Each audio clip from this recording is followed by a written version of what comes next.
tingog sa kamatuoran nga programa.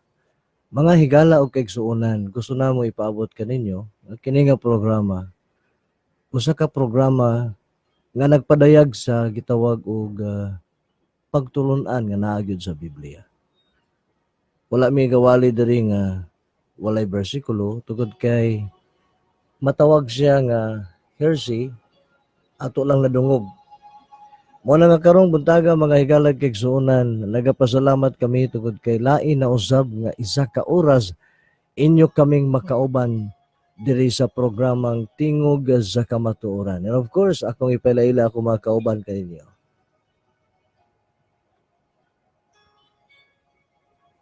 Mayong buntag sa inyong tanan. Ako dahil si Pastor Emil. Kung akong ginatimbaya ang tanan niya ng pamulaw karon sa akong programa, Tingog sa Kamatuoran. Ang Diyos magauban sa akong tanan karon. Mayong buntag sa tanan nga naminaw karon. Ako dahil si Pastor Jonathan Manligoy, gikan sa Bislig. May buntag natin mas Marilyn Basta. Kini po di ay si Pastor Giselle Utik. Ang inyong ubos sa kahanginan nga kanunay mo serbisyo sa tanan nga gustong magpaabot niini. And of course, mga higala, si Pastor Joy Daini, no? Kauban ninyo sa kahanginan. Isa ka oras inyo kaming makauban. Nagpasalamat kami tungod kay tumiaging mga duha ka Sabaduhan, di wala gyud ninyo makauban tungod sa kabisi sa mga buluhaton sa Ginoo. Pero karon, praise the name of Jesus Christ, our King. Kauban ninyo kami karon. Mo sa mga higala, kung doon na kamoy mga Facebook karon, live kita sa Tingog sa Kamatuoran 98.3 FM. Unya, inyo may makita dito sa account na Tingog sa Kamatuoran. Gusto sa Ginoo ipaabot ka natong tanan, karong oras sa usa ka oras nga diin ang Ginoo magpadayag sa gitawag nga kamatuoran. Subusa maadto kita karon sa pagtimbaya sa atong mga kaigsuonan. Sa makausap pa, maayong adlaw sa ato ang tanan, labi na sa ato ang mga suking tigpaminaw sa programang Tingog sa Kamatuoran. Kami di ay magpaabot o pagtimbaya no unang-una ang pamilya ni Sir Oliver Tauho nga padayon gyud nga nag-support ni ining programa sa Ginoo og kami moingon sa imuha sir kauban sa imong pamilya nga sa kanunay ang Dios magapanalangin kaninyo sa kanunay og itimbaya po nato imong mga tauhan no diha sa Olive Repo Car Display sa Briscanto Malinaw 1. Mayong adlaw sa inyong tanan mga igsuon. O adto pud ta pagtimbaya sa ato ang mga igsuon dito sa Candiis Laak, Pastor Arcelo and the family kauban sa pamilya sa Restoration of Life Family Church nga kanunay pud naga-subaybay niining programa. Panalanginan kamo sa Ginoo sa kanunay ug ang ato apong itimbaya ang Sibulida Laak, Pastor and Mrs. Jaime Presores and Mary Jane Presores kauban sa iyang mga igsuon nga kanunay daay nagapaminaw sa matag Sabado sa sama niini nga oras. Kami nagatuo nga ang Dios sa kanunay no nagyud ako nga gihimo sa atong kinabuhi. Mo na nga dalaygon ang Dios. And of course atong itimbaya ang Restoration of Life Family Church sa Maitom Sarangani kay Pastor Edward de la Piña kauban siyang pamilya o sa mga katawhan sa Dios nga ilang gidumalahan dito nga dapit nga kanunay pud nag-support sa daghang pamaagi mao na nga nagpadayon kini nga buluhaton sa Ginoo tungod kay dunay mga tawo nga gigamit sa Dios. So ang Dios makig-uban ug magapanalangin kaninyo diha mga igsuon. And ato apong itimbaya nga ato ang kapamilya sa Tagum sa Restoration of Life Family Church dinhi sa Tagum naa sa Kapalong Luna sa Talaingod sa Mawab sa Mako naapod sa Panabo sa Carmen and of course sa Talaingod and sa Sawata. So maayong adlaw mga kapamilya ang Dios makig uban kanato og magapanalangin sa kanunay sa ato ang mga kinabuhi. Praise God. Ako po sa ginatimbaya ang akong Ginikanan nila sa talaingat sa bawon, maayong pagpaminaw, man sa pusoon, diya sa kapalo, paginatikalo nila. Dalay ko nila. Praise God. Tingali na yung mga katimbaya atong mga kaigsuonan. Ako pong itimbaya ang naminaw na alamat ka na akong nadungog na yung mga kaigsuon nato sa Davao City na dungog sa akong programa. Wow. Ang Diyos ko makikalangin sa inyo ang tanan. Mga higalag kaigsuonan,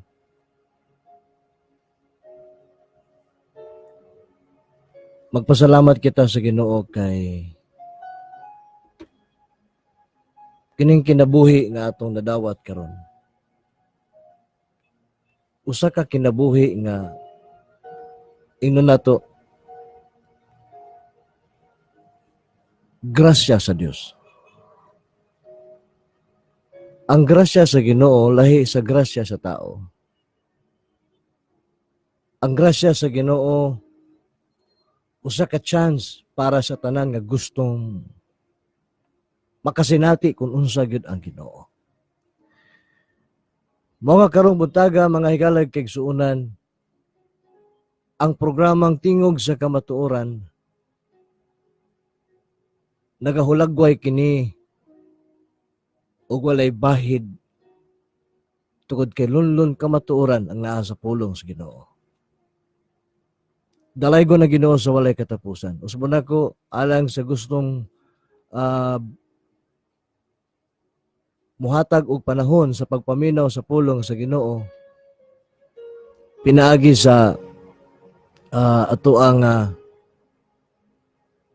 Facebook account sa Tingog sa Kamatuoran sa 98.3 FM. Inyo kami makita karon live sa Facebook. Tungod kay gusto sa Ginoo nga ang tanan bisan sa pagadian karon naminaw sila through Messenger. Live ta karon sa Tingog sa Messenger sa pagadian. And daghang mga tawo gusto mo connect sa Ginoo. Tungod kay ang Ginoo nga atong gilagaran. Yes, usa ka Dios pero managlahi ang atong pag-ila kaniya. Lunay nag-ila nga siya propeta, lunay nag-ila nga siya ordinaryong tao, apan doon na po'y nag-ila nga siya manluluwas, apan doon na po'y nag-ila nga si Jesus di ay ang usa ka hari. Usa ka hari sa mga hari o Ginoo sa mga Ginoo. Busa una kita madto sa unahan, gusto nako timbayaon pagbalik tungod kay gimingaw ko ani akong mga listener diri sa Tagum City. Maayong buntag kaninyo tanan. Diri labi na diri sa may trade center ug sa palengke. Kusog kay ta diha sa palengke sa trade center nagapaminaw gyud sila.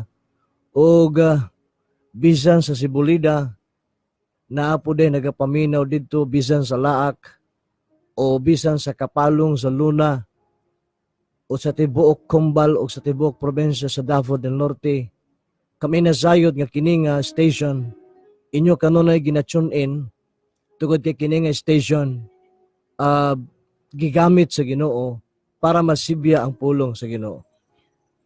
And of course, ako pong timbayaon di ay si Brother Oliver Tauho, naminaw siya karon. And ang akong amigo dito sa Sarangani Province, no, Pastor Edward de la Piña. Amo siyang gigamitan og pagtawag sa cellphone lang tungod kay para madungog nila ang wali dito na pita. And salamat pud kaayo sa mga taga-Tagum City. Zamboanga City. Zamboanga del Norte, naminaw karon. Through cellphone lang gihapon. Salamat sa Ginoo kay bisan dili mi makaabot diha pero ang pulong sa Dios manakanaka sa ato mga kabalayan. Bisan sa ato mga kasakyanan. Lipay ko tugod kay samtang ni travel mi paingon sa Maitom among gidayal dito ang 98.3 sa May Digos. Kusog paghihapon dito sa Digos. Madungog ginako ang wallet tong last Saturday dito. Tugod kay nakita nako nga kini nga station gigamit gyud sa Ginoo. Pwede panalanginan sa Dios kini paraghanon ug i-bless ang mga taong gigamit dinhi. Salamat niining panahon na. And ako pong timbayaon diri sa Tagum City, baliko na ko ang mga kaigsuunan, mga anak sa Ginoo diri sa Tagum City under sa Restoration of Life Family Church. And kaubang po na ho karon timbayaon si Remil Cañete, si Doripa, and of course si Pastor Jonathan, no, Manligoy. And si Linlin, ug ang akong isa kabuk asawa na ako sa akong tapad karon, di gini pwede mawala sa akong kilid. Sa una, pwede rin bilin-bilin. Karon dili na pwede tungod kay kini akong asawa palangga kay nako ni. Muna nga karong butaga, mga higala kay igsuunan, moadto kita sa unahan, aron sa pagpaminaw sa pulong sa Ginoo, nga pagadalhon karong butaga sulod sa isa ka oras. Apan sa dili pa kita moadto, ang iuna ko si Remil sa pagampo sa pagsugod. Magamputa. Among Dios, among gipasalamatan karong kakna nga imong presensya na sa mong taliwala. Samtang ang imong mga pulong karon among madungo. Salamat kayo nga ikaw maghatag og katinawan sa imong mga pulong. Ang imong balang espiritu mo'y maghatag katinawan sa mga pulong Dios nga among madungog karong kakna. Ug among giila nga ikaw ang among Dios ug hari sa among taliwala karon. Sa dalaygon ka Ginoo, samtang kami magpadayon, ang imuhang presensya maguban bisan sa tanan nga naminaw, ang imuhang presensya magalyo sulod sa ilang mga kasing-kasing. Dalaygon imong ngalan, walay lain among gibayaw gituboy, ang ngalan nimo Ginoong Hesus. Ug ang imong pagpanggiyo karon sulod sa among kasing-kasing. Dalaygon ka sa walay katapusan. Kini among mga pag-ampo karon sa ngalan sa Ama, sa Ama ug sa Espiritu Santo. Amen. Amen. Praise the name of Jesus. Mga higala o kaigsuunan, baliko na mo amo siyang ihatag ang among numero daan para basin doon na mo yung mga prayer request, mga counseling, pwede ninyong i-text ang numero. Okay, ang numero sa Tingog sa Kamatuuran sa Globe 0965-435-3347. Sa Smart 0909-0188-754. Alang po sa atong account sa Facebook account sa live nato nga wali karon sa Tingog sa Kamatuoran. Inyo kaming madungog ug makita sa Tingog sa Kamatuoran sa 98.3 FM. Mao ka nga ato account sa Facebook account sa Tingog sa Kamatuoran. Ug busa karong butaga sugda nato sa pagpaminaw sa pulong sa Ginoo. Importante kaayo mga higala kung naa kay taong gitawag nga mentor. Kung naa kay taong gitawag gi disciple. Si Pablo dili niya kaya kung wala siya kauban. Tugod kay sa pagdawat ni Paul sa pagtulon-an ni Jesus amay tungod sa paghari sa Ginoo. Mga higala kay suunan, ako lang klaruhon nga kini si Paul nagwali siya mahitungod sa paghari sa Ginoo. Kung mabasa nimo diya sa Roma nga gipatunayan niya pag-ayo ang pagtuo, ang grasya sa Ginoo. Kung ato siyang klaruhon, kanang pagtuo nga gimension ni Paul sa Roma o kanang grasya nga gimension niya sa Episo, usa ka chance sa tao nga kung ang tao makasinati sa tinuod nga mensahe sa gingharian sa Dios, sa paghari sa Dios, makasinati siya gitawag nga tinuod nga grasya. Hatagan siya tinuod nga chance sa pag-ila nga dunay Dios di ay nga maghari sa atong kinabuhi. O kanang pagtuo nga gimension ni Paul, usa ka pagtuo nga kinahanglan atong ilhon og tuhuan nga si Jesus usa di ay kahari. Manang giwali kanunay sa Episo Kapitulo 2, versikulo 8 ni Paul, kung imong tanawon diya, usahay diya rata kutob nag-focus sa verse 8. Episo 2:8 kay tungod sa grasya sa Dios naluwas kamo pinaagi sa inyong pagtuo kang Hesu Kristo. Tungod sa grasya sa Dios, naluwas kamo tungod Naluwas kamo pinaagi sa inyong pagtuo kang Hesu Kristo. pagtuo kang Hesus Kristo. Nagpasabot mga higalag kaigsuunan, samtang si Pablo nag-mention niini, maluwas lang ang tao kung si Jesus iyang tuhuan nga usa ka hari. Pakibalik po sura. Kay tungod sa grasya sa Dios naluwas kamo pinaagi sa inyong pagtuo. Pinaagi sa pagtuo.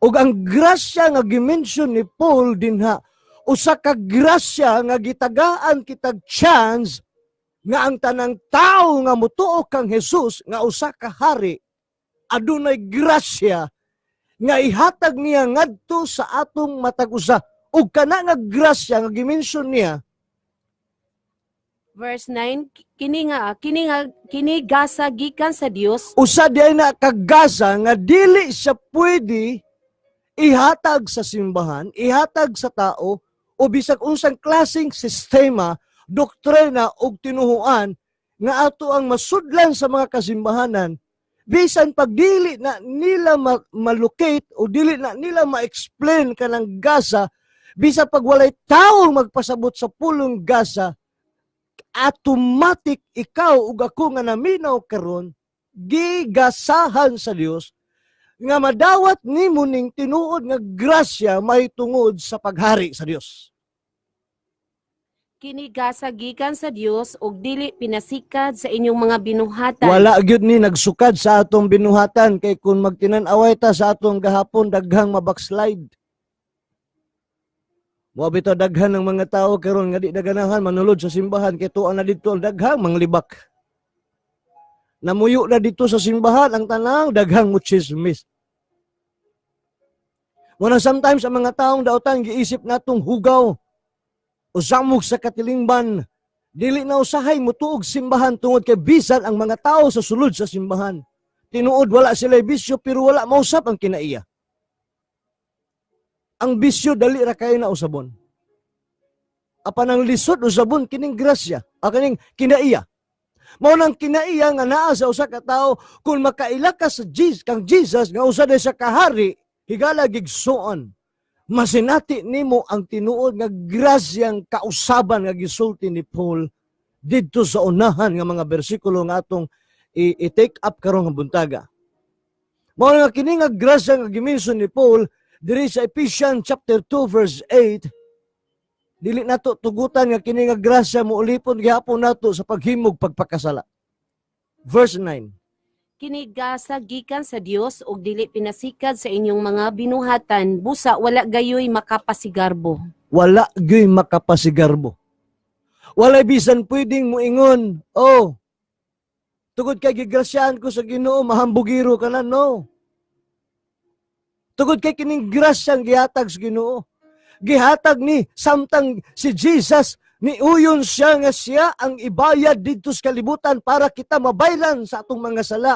Nangasa ka na sa Dios ug dili ka na pinasikad sa atong mga binuhatan. Now ang tao kun mutuo kang Jesus nga usa siya kahari nga Dios, ang tinuod nga grasya ang chance gikahatag ngadto sa tao. Ug kini nga grasya gihimo gihapong deception sa ubang mga magwawali tungod kay ang grasya nga gimension nila dinhi sa Biblia nga bisan pag mubalik ka sa pagpakasala, bisan pag muhimo gyapon kag pagpakasala tungod kay dili lagi gumikan sa atong kaugalingon, apan gumikan lagi sa Dios, diha ka nasipyat tungod kay ang gasa o grasya nga gihatag sa Ginoo kanato nagtumpak sa verse 8.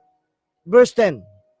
Verse 10, gibuhat kita sa Dios ug sa atong pagkahiusa kang Kristo Jesus, gihatagan niya kita og bag-o nga kinabuhi aron mahimo nato ang maayo nga mga buhat.